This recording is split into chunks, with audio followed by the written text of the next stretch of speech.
It is a new month, well, almost a new month because this video is going to be out a day early, but either way, that means it's time for a new investing guide to help you keep in touch with the CS economy, what's going on, what moves you should be making, and where the money's at. So in this video, hopefully I answer all your questions, but as always, just before we get into it, be sure to subscribe to the channel if you are new and enjoy, and if you're returning, what's up? Feel free to leave a comment on this video if there's a video you would like to see me make in the future, as I am running out of ideas. But just before we get into it, this video is sponsored by Skinport. Skinport has 170,000 plus skins on their site, so you can find anything you want, and those skins are usually 20 to 30% off Steam market price.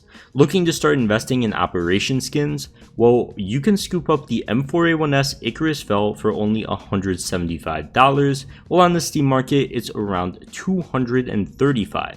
So around $60 or 26% off in savings. And of course, there's no hidden fees or anything like that when you buy. It is always the number on your screen, whether for buying or selling. And if you are looking to sell skins for real money, they are great for that too. For items over $1,000, they only have a 6% selling fee, and they're a completely safe and trustworthy site with a 4.9 rating on Trustpilot.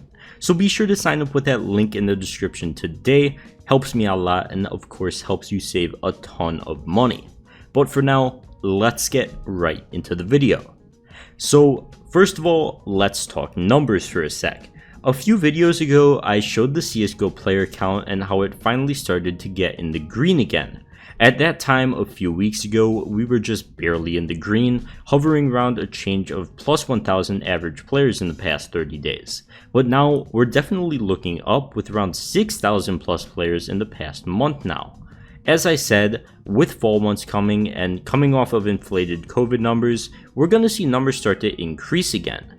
So with that said, let's tie that into operation prices, or operation skin prices rather, and why they've been looking the way they have recently.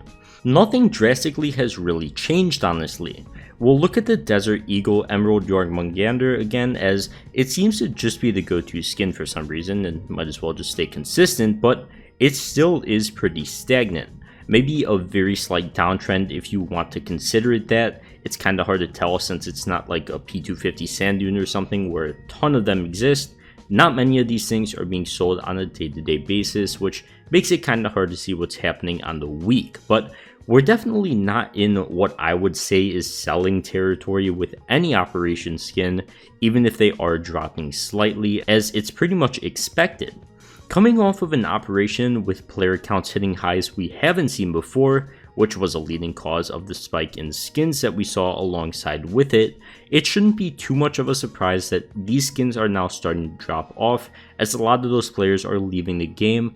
As we're in a dry period of content, they're going to be selling off their skins, not as many people buying them, and with no large player base to simply be buying them back in mass at least, these skins haven't looked up in price yet. But once again, we're already starting to see player numbers increase. This time by a bit more of a considerable margin, and that margin in my eyes will only grow bigger as we have the major coming in October, and hopefully a new operation shortly after that, which means, same as last month, I think now is a great time to buy for midterm investing, anywhere from a month and a half to whenever the operation drops. We'll just say 3 months. I think we can definitely expect to see some decent profit if everything goes right. Another interesting thing as well is that the next major can bring us some interesting times as well. Like we said when Broken Fang got released, Shattered Web skins started to take off during the middle/end of the operation, and had an initial spike when Broken Fang began, alongside with past operation skins as people realized they weren't going to be reused in new operations. The next major could possibly cause something similar with RMR stickers, which is another reason why I think you should really hold on to those stickers. Although there obviously is an absolute ton in supply of these stickers, just like a new operation brings attention back to older operation skins as investments, I think a new major will do the same for RMR stickers. Also, it depends how Valve actually handles adding new major stickers into the game and how good they are for investors. Are you going to be able to buy each team sticker individually like we've seen before? Are we going to see gold stickers? It all depends. How do the stickers look? Either way, I don't see RMR stickers getting considerably worse than they are at now. Personally, I'm just going to keep holding on to all of mine, as selling at this low just isn't really worth it in my eyes. So next, let's go on to cases which are actually a pretty interesting situation as well, that we have to heavily base on player counts as well in my eyes, which a lot of you might not have even considered. We'll look at the breakout cases specifically today, a case that's reached record highs and that I personally didn't ever think we'd see get to this point, but now I believe it's possible they go even higher in price as they flatten out for the time being, and here's why. Most recently, in July, we quote-unquote only saw 21 million cases open, with 287,000 breakout cases within that total unboxed. Keep in mind, this is from July 1st to August 1st, within the recent dry period that we've been going through. Well, if we look back from March 12th to April 11th, towards the later period of Operation Broken Fang, but still during a time where we had an absolute insane player count, we saw over double the amount of Operation Breakout cases open. Only 25% more cases total were open that month out of all of the cases, but 50% more of those were breakout cases. So a very interesting metric. And that just shows, number one, I think how popular butterfly knives are and should be as we get to higher player counts again. They're definitely very sought after. We've seen their price increase to absolutely insane heights as well. But it also shows how many people want to risk their money to try and open one. And the breakout case obviously getting more and more limited at the same time. Tie that in with a ton of more players in the game opening a ton of these cases and a ton of hype behind the butterfly knife, and that could definitely make you some money, which is why I think it can hit higher than the $2.50 it's at right now, or just a mere $1.86 if you buy it on Skinport. Once again, great way to make your case openings cheaper and of course starting to invest. But overall, based on this information, whether for cases, operation skins, or just play skins in general, if player counts are going to start increasing again with all this new content set to begin, I think now is a great time to buy.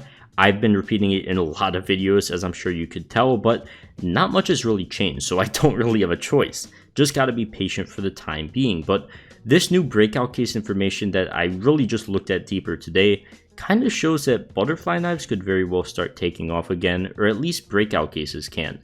If you guys believe that we're going to see player counts hit, I mean, maybe not the same amount we saw before, but definitely a high with the major and the new operation hopefully coming shortly after.